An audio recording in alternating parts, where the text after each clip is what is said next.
Live from KSAT 12, the Nightbeat starts right now. And we begin tonight with the forecast. A cloudy day out there today. So are we in for another foggy morning commute tomorrow? Let's get right to Adam Caskey.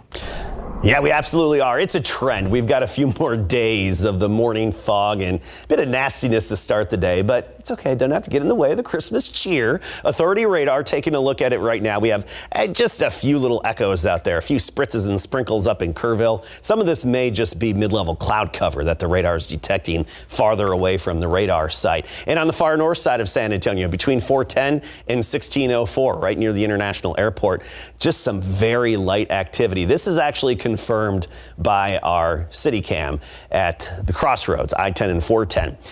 Visibility is going to be dropping. You know, it's that dampness that just creeps up on us throughout the night. And then by sunrise, well, there isn't much of a sunrise. You can't really see it. It's just gray outside. Reduced visibility. Visibility is under 2 miles and at times even under a mile. And I think the fog is going to be a little more widespread tomorrow morning than what we had the past few days. Fog, drizzle, and dampness to start the day. By noon, just the low gray clouds. 61 in the morning, so temperatures pretty much holding steady for the rest of the night, making it to 68 by tomorrow afternoon. Gray skies all day and a few isolated little showers here and there after that morning drizzly dampness. Better chances of rain down the line. We've got one window of opportunity. I'll talk about that along with an update to Christmas in just a bit. All right, thanks, Adam. A follow-up to our Know My Neighborhood series tonight. Neighbors in Dignity Hill are asking for help with a growing number of stray animals. As the night team's Avery Everett shows us, neighbors are trying to find their own solutions to this. Even one woman telling us that she woke up to a dying animal on her own front porch. The situation is just getting worse and worse. Even with no pets of her own, Brenna Vega says she's still taking care of animals in San Antonio. It's heartbreaking. She's only lived in Dignity Hill for a couple of months, but since she moved in, she says it's normal to see animals out on her street. I mean, there's multiple dogs every single day that are walking up and down the street. I can't even let my child outside of my home because there's so many wild dogs. And now, even on her front porch, just days ago, she woke up to a dying dog with no collar or name. I'm really sad because this is not normal. Vega's neighbors say these incidents are not isolated. I am constantly reporting. Vanessa Acosta says since she moved in a year ago, she's made taking care of neighborhood animals a priority. A year ago, you could not walk the street. There was cats at every corner. There were stray dogs just walking, trotting around, asking for food, asking for water. Now she's leading neighborhood efforts to partner with the city to get more animals in Dignity Hill spayed and neutered. We wanted to work with getting more of a grassroots approach. This pilot program covers both District 2 and District 3. A spokesperson with ACS says since the start of this program back in October, there have been monthly procedures with more than 50 animals being sterilized across the span of this program. The hope is expanding and improving this program as we move into the new year. The pilot program started in October and will wrap up at the end of December. The goal? To meet neighbors in a new way. There's a lot of folks that either they don't have transportation to get to, wherever the spay neuter may be available. But with the growing number of animals here, neighbors say they need more help.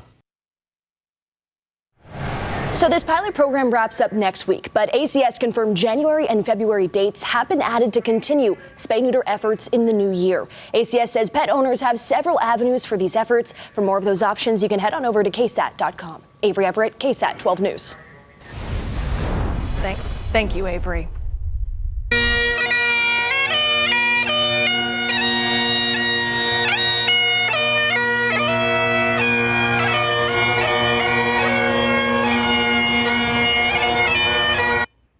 Bagpipes part of a memorial tonight for a sobering number of homeless people who died in San Antonio this year. This is what it looked like just a few hours ago at Milam Park. People coming to remember those who passed at a memorial hosted by the nonprofit Sam Ministries. According to their data, 322 people experiencing homelessness died this year. That's nearly twice as many deaths as recorded last year, with the oldest being 96 years old and the youngest just 11 days old.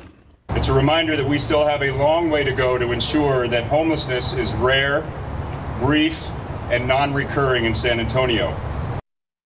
Mayor Ron Nierenberg at that vigil also spoke about the steps the city is taking to reduce homelessness. That list includes things like more affordable housing and homeless shelters.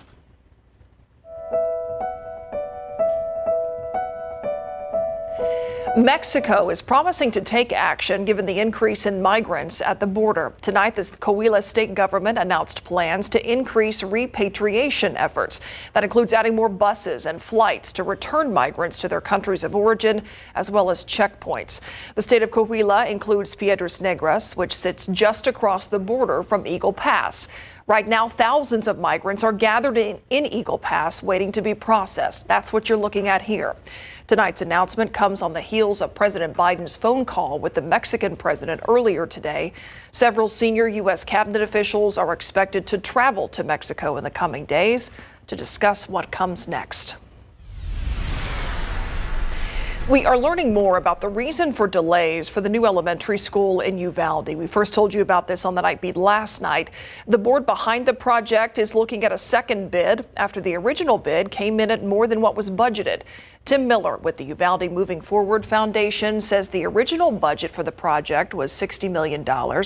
Miller says the board is trying to be good stewards and use the money they've received wisely, but this will push back when the school is ready. 18 months is the timeline that we estimate, and if we can get it done sooner, great. But more than likely, it will be completed during the 25-26 school year. Miller says he expects the board will make a decision on a bid early next year, and they're still trying to raise more money. We've been here. We've been here. Okay. So let us get back in our line so we can get out of here. We're bragging, dropping off. We've been here for over an hour. Yeah, some travel anxiety and frustration boiling over for some at San Antonio International. Our crews were at the airport today as the holiday travel season is in full swing. As you can see, things were pretty busy out there. An airport spokesman says there should be a dip in the number of travelers on Christmas Eve and Christmas Day, but you can count on the next week and a half in general being pretty busy. Of course, the best advice is to get there extra early. San Antonio is Military City, USA, and that means lots of people in those lines at the airport are servicemen and women. Many of them ready to see their family and friends for the first time in months. I'm excited because this is the first time I've been away from them for so long. We've all been talking about going home, and this is the moment, this is the time we've been most excited for since we left for basic. I'm going to Pennsylvania, California, San Francisco. I'm going to Georgia. Baltimore, ma'am. All different destinations with the same goal, to spend the holidays surrounded by loved ones. Well, let's take a look at delays and cancellations tonight. FlightAware's misery map shows LAX in Los Angeles has the most delays right now, followed by Dallas-Fort Worth. Time now for your Nightbeat News Flash. Honda is recalling 2.6 million vehicles for a fuel pump issue. If it fails, the vehicle could lose power. The problem affects several 2017 to 2020 models sold under the Acura and Honda brands. That includes cars, SUVs, vans, and pickup trucks. Now, Honda says it will replace the fuel pumps at no cost. It plans to begin notifying owners in February, but you can find a full list of those recalled models right now at KSAT.com. Stamp prices will go up 1 month from today. The U.S. Postal Service says that Forever stamps will go from 66 cents to 68 cents on January 21st. When Forever stamps were first introduced in 2007, they cost 41 cents each. But previously purchased Forever stamps, they can still be used after this price increase next month. Other USPS services like Priority Mail and Priority Mail Express will also cost more come January. And that's a look at your Nightbeat News Flash. The popular musical Wicked is in town at the Majestic, and today we got a bit of a behind-the-scenes peek. The show tells the story of the Wizard of Oz from a different angle. Hundreds of people line up on Houston Street to go see this musical, and while they pay to see the performers, they're also spending money at downtown businesses. It'll boost the business. We have our regular business, but then when the shows come, it gets double at least. They're eating, they're drinking, they're shopping. And so that creates sales tax revenue for the city of San Antonio as well. You can catch Wicked at the Majestic Theater. It is in town through January 7th. This is a failing score. That's not good. What happened? Tim Gerber dropped by this restaurant to ask why they failed a recent inspection after getting a high score just a few months ago. The response to the problems behind the kitchen door.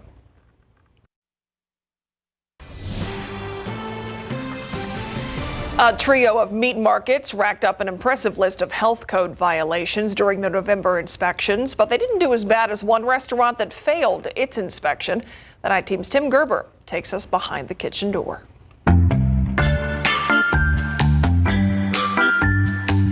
Las Quesadillas Poblanas, located in the 7400 block of West Military Drive, failed their health inspection last month with a score of 66.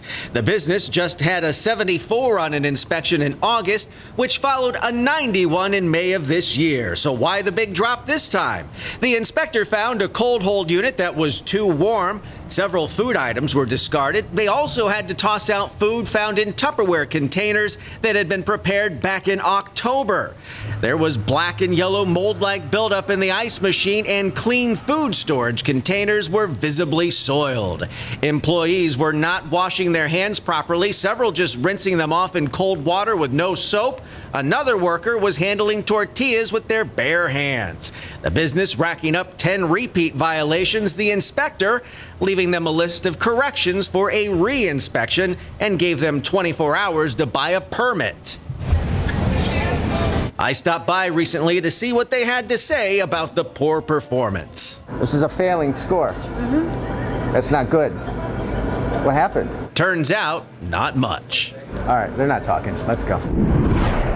Coliseum Meat Market and Grocery, located in the 400 block of Sprigsdale Avenue, earned a 77 on their November inspection.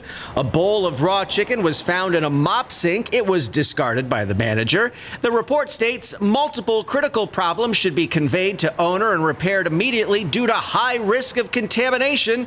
But there's no further explanation what that means. The water was turned off at one sink, and the business was told to repair or replace other sinks and clean the grease trap.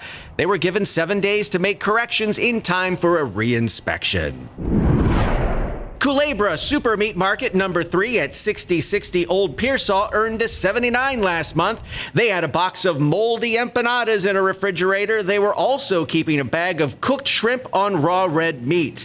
Employees were seen washing and rinsing meat containers but not using bleach to sanitize. There was no working hand sink in the bakery. The ice machine doors had exposed wood, and a floor in a storage area was moist with black spots. The business also needed to repair several holes. A re-inspection was ordered. Meanwhile, Culebra Meat Market number 1 in the 2800 block of Culebra earned an 83. They had a package of beef liver in a display case with a sell-by date of March 21st. The inspection happened on November 7th. They also had rotting produce in another display case. The meat grinder had food debris buildup in the crevices, while door handles were also dirty with food debris, perhaps contributing to the problem. All the hand sinks were cluttered, and paper towels weren't readily available at one sink. A re-inspection was ordered. For Behind the Kitchen Door, Tim Gerber, KSAT 12 News.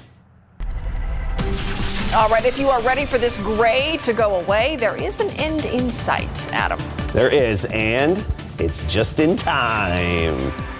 We're going to be gray until Christmas Day. That's when the sun will be shining. Even Christmas Eve, I think we'll squeeze in some late day sun. But let's jump right into the rain chances and take a look at the actual shower chances. Notice how it's just 30 to 40% Friday and Saturday. It's Saturday evening through Saturday night into very early Sunday morning, we have our best chance. That's at 60%. So that's when the showers and even some non-severe thunderstorms should be most numerous and even bordering widespread. So better rainfall potential still on the way. Morning drizzle, that's pretty much a slam dunk every day through Sunday, Christmas Eve. We'll have those damp mornings that can get a little sloppy out there on the roadways, especially in the construction zones when it tends to get a little muddy. All right, look at our drought monitor. It's in. 43% of Texas is considered in drought. The worst of it, of course, right over our neck of the woods here. San Antonio up I-35 into the Austin area. Now let's put the radar on top of it. And This is good to see some drought-denting rain throughout the day today north of here. Of course, I wish that was over us, but at least somebody is getting some needed rainfall. Even though, look, there are good stretches of Texas that aren't even abnormally dry, not having any issues in the rainfall department. We just can't relate to that because it's been so long since we've been in that position. Here's the driving force.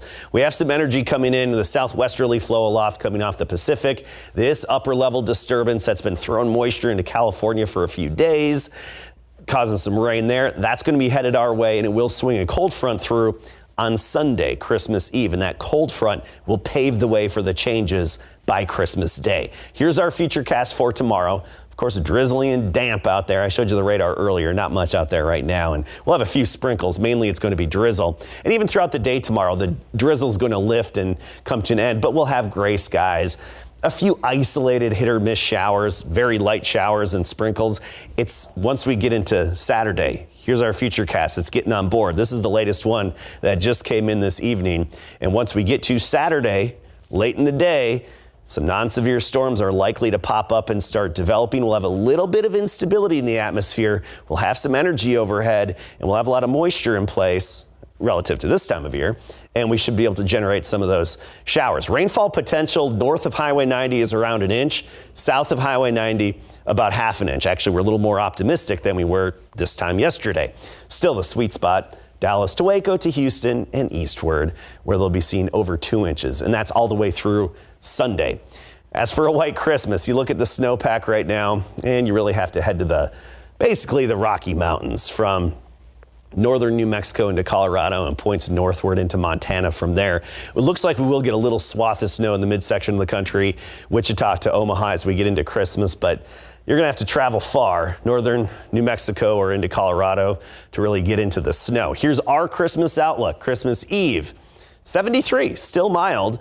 The morning rain with a few thunderstorms, then clearing with the cold front. That's going to get rid of the humidity, get rid of most of the cloud cover for Christmas Day. 49 in the morning, 64 in the afternoon. Windy, though. You're going to notice the wind on Christmas. We're talking gusts up to 30 miles per hour the first half of the day. So a gusty Christmas with that north wind that's pushing in the drier air. I mean, we're talking a bit of humidity in the air, noticeable humidity through Christmas Eve, and then Christmas Day, dew points drop back down into the lower 30s. So we're going to sweep away all that mugginess. But keep in mind, Myra, once that drier air moves in, that means colder mornings. So by Tuesday, we're looking at mornings in the upper 30s. So by the middle of next week, we'll have a stretch here of mornings in the upper 30s to near 40. Yeah. So the chill will return. Yeah, feeling a little more like the season. Adam. Okay, Larry, Wemby was back, but it was not enough for the Spurs. So it was close for the first 3 quarters, and the Bulls pulled away in the fourth. Wemby was back. His consecutive double-double streak ended at 8 straight games because he didn't get that again tonight, but he did come up with a very sweet assist against the Bulls. Look at that, baby. And D'Amico Ryans had a moment when he was asked about C.J. Stroud possibly being out for the rest of the season. Coming up.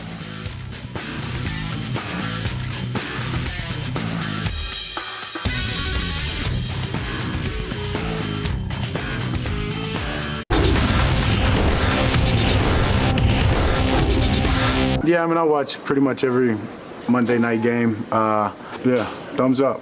Once again. I mean, I'm not wishing on anyone's downfall, but I appreciate that. That helps.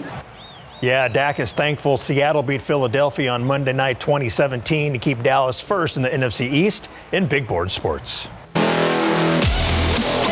Wemby was back in action tonight after sitting out Tuesday's game. Spurs at the Bulls. Let's go. 20 seconds into the first quarter, Victor blocks the shot. He gets the ball, dribbles back the other way. He feeds Malachi Branham for a slam dunk for the first points of the game. So how about another Wemby assist? He goes over the top to Keldon Johnson for the bucket and the foul. 3-point play, and it's 10-4 Spurs. They led 28-27 after 1, but the Bulls were up 52-48 at halftime behind DeMar's 9 points. Third quarter now, V-Dub playing point guard again. He goes behind his back to Jeremy Sohan for a slam. Look again, 7'4" Wemby just drops Puts it off to Jeremy, and down it goes for one of Wemby's team-high 5 assists. Chicago led after 3, though, 77-70. And the Bulls would pull away in the final frame thanks to the guy with the big hair, Kobe White, for 3. It's good. He scored a game-high 22, and the Bulls beat the Spurs 114-95. Wemby played just 22 minutes and scored 7 points on 3 for 8 shooting. Pop was asked if Wemby's ankle was bothering him. No, he's fine. He's fine. He has a minute limitation, so we have to abide by that. But no, he was fine. Spurs will close out their 3-game road trip Saturday night, 7:30 at the Dallas Mavericks. Football coverage brought to you by Davis Law Firm. It wasn't the best of conditions this morning in Frisco, but still the Dallas Cowboys had practice outside in the rain and the cold as they prepare to play the Miami Dolphins Sunday afternoon at 3:25. The Cowboys are coming off a 31-10 loss at the Buffalo Bills, in which they scored their only touchdown of the game with 2:48 left in the fourth quarter. Now, when it comes to playing complimentary football, Dak Prescott knows the offense has to do much better. And just looking at the course of the season, I think for one, it gives our defense a great amount of confidence. When we score early, they take the field, they get to play with the lead, or whether it's a 0-0 type game because the game's tied, whatever it is. I just think that group plays hungry, obviously, and feeding off of our energy, and then vice versa. So, it's important understanding how explosive they are. All the speed that they've got on that side of the ball, it's important for us to make sure our offense is firing and we come out hot. Offensive linemen Zach Martin and Tyron Smith haven't practiced this week due to injuries. Houston Texans rookie quarterback C.J. Stroud remains in concussion protocol after hitting the back of his head on the turf at the New York Jets on December 10th, and it looks like he won't play when the Texans host the Browns Sunday at noon. That prompted this question to head coach DeMeco Ryans that freaked him out just a little bit. This could end his season. And the CJ season? Oh, why you say that? Oh, don't shock me like that, man. No. Wow. No, it's just we're going through the protocol, and each person, each concussion, right, is different. So each person, it takes a different amount of time for each person to heal, just like with anything else. So he's just going through the protocol just like everyone else has throughout whenever they've been in the concussion protocol. And, we just, at the end of the day, like I said last week, and it still stands today, like the most important thing is making sure CJ is healthy, and when he's ready to go, he'll be ready to go. I'll let you guys know. And that he will. G.J. Kinney cashes in after the break. Welcome back. Texas State and head football coach G.J. Kinney agreed to a contract extension through the 2028 season, Texas State Athletics announced today. This after he led the Bobcats to their first ever bowl game during his first season at the helm. Kinney, who is 35 years old, led the Bobcats to their first win over a Power 5 program, finished tied for second in the Sun Belt West Division, and the guys will next play in the Serve Pro First Responder Bowl, which is awesome for the Bobcats. Yeah, it really is. It's big for development of your program, and you're bringing these recruits out here, and you got bowl practice to have them, watch you and do all that. It's big for the program, and obviously the exposure you get, from the game itself is really good. So, and just saying, hey, we're bowl eligible, we're going to a bowl game, and so all that is big. Texas State will face Rice in the Serve Pro First Responder Bowl Tuesday, December 26, 4:30 p.m. up in Dallas. Texas State is favored by 5.5 points, and a handful of Texas State alumni I talked to love that he signed an extension. Are the alums you talked to in the newsroom? Well, at least a couple of them here. Many. We do, right? I heard about a few things about this game today from my desk. There you go.